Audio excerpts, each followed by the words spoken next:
Hi, I'm Mike McCormick, here live in the GBTA studio, and I'm here with Ed Bastian, who we were just on stage upstairs in center stage. Welcome back, Ed. Thanks, Mike. I enjoyed it. We're doing our post-game interview here. That's great. So how'd you do out there in the field? Did you think you had a good day? I thought it was okay. We had a little cheering section of Delta loyalists, which was always good to hear, and we touched on some interesting topics, and I had a great time. Thanks for including me. Well, I have to tell you, you said something upstairs in all seriousness about the culture and the importance of the people.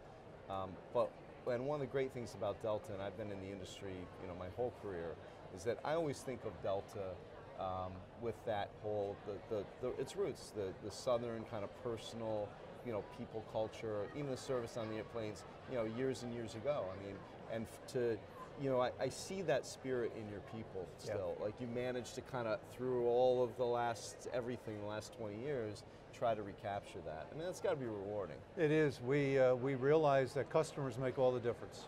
And the better job we do putting our people in position to serve our customers, they can tap into their great hospitality and their great service ethos. Right. And take great care of customers. It's interesting, one of the things when we went through our tough times 15 years ago, that our people were so let down by the fact that the product was failing, the business was in trouble, they are not well positioned to have to continue to apologize. Right. We put them in position to have to apologize continuously. We're now in a position to allowing them to serve. Right. And we've taken care of the need to apologize through the quality of the operation and the product we deliver. And so they're serving and they're happy and they put the shine on the product, and that's what I love about them. Well, and from a service perspective, I mean, people want to feel proud of what they do and the brand they serve, right? And if you can make that happen, then people that are attracted to our business, they enjoy engaging with people of all walks, and they love challenges. Because our operations are intended every day to go the same way, and sometimes they do and sometimes they don't. And they recover and they keep people happy, and that's a big part of what makes them happy. That's great.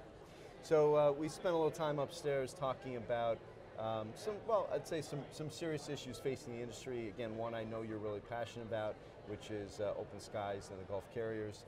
Again, you joked, you said that that was the most concise you've ever been on the topic. Yeah. But I think again, a little bit on just how important that issue is to you. Well, first of all, it is a serious issue. I think it's the most important issue facing our industry, the U.S. industry, in our lifetime. The level of investment that the Middle Eastern governments are doing, tens and tens of billions of dollars to take customer traffic away from the U.S. carriers, like they've done to the European carriers, like they've done to the Asian carriers, like they've done to Qantas. That's their stop. And as I say in the video, and if you haven't seen the video, I'd encourage people to go watch the video. There's only 3 markets in the world that have the scale for the level of investment of aircraft that these carriers are making. There's China, Japan, and the US. China and Japan, they haven't penetrated in a great degree. They're not going to penetrate in a great degree because those governments have stood up and said, no, you're not coming. The US government has to make its own decision. Every government, Mike, where they've looked at after the fact the damage that's been wrought, whether it's in Europe, and you got the German government, and you got the EU, and you got the French, and the Netherlands government's all saying, hey, we got to go pay attention. It's too late. Yeah, it's too late. Right? Yeah. And we look at Canada as an illustration where the Canadians took a brave stand and they said, we're not going to let our airline and our industry and our locals be overrun by these guys. And look, they've grown 25% the last 2 years, and we could be that. We can have that kind of growth profile as well. So that's what our customers need to really pay attention to. So the chairman of Turkish Airlines was here yesterday, Ilgaraci. We spoke for a while, and one of the things he said, we're different. He said, we don't accept subsidy. We're different in that respect. But to the general question, how do you, is the government effectively, our government effectively able to truly monitor that and really look at that investment and whether it's happening? I mean, I think in some of the cases you're talking about is blatant. It's not even an issue of trying to, cover it. How do they do that? Can they effectively do that? Well, what we did for the 3, because there's not a lot of transparency around the 3 Middle Eastern carriers. Right, they're not public. The ones with Qatar and Etihad and Emirates. We went in and we had forensic accountants dig out historical. We forced them to increase the transparency, and when you see the transparency, you can really see the subsidy. It's really, really clear. Right. Turkish, you don't hear us talking about Turkish. They are government owned. Right. I think 50% or something. Right.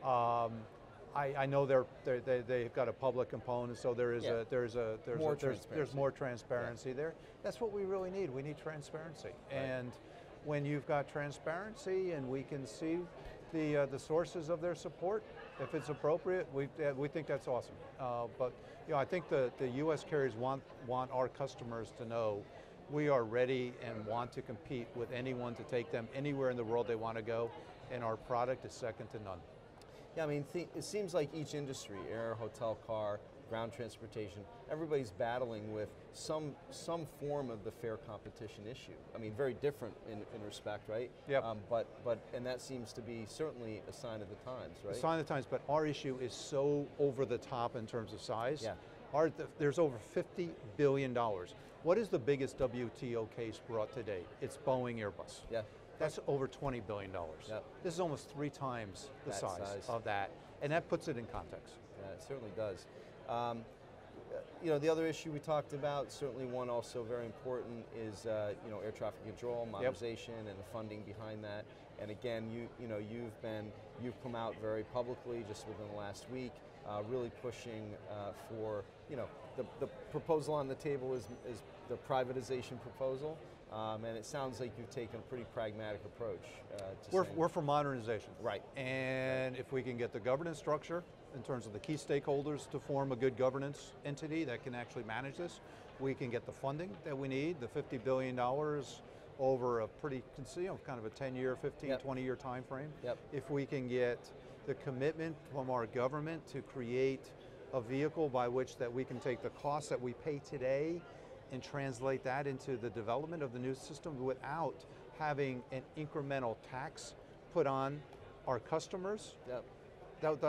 Those are key issues for us. We hear when we talk to the White House and the administration, we hear those are the same objectives that we have with Chairman Schuster. So I'm hopeful we can draw more and more support because we need to get this done. Yeah, and it's a risk worth taking if with the right governance, with the right parameters, right? Exactly. So we got hung up on a term of privatization, and it got used for rhetoric and people thinking that we were taking away government assets or government responsibility.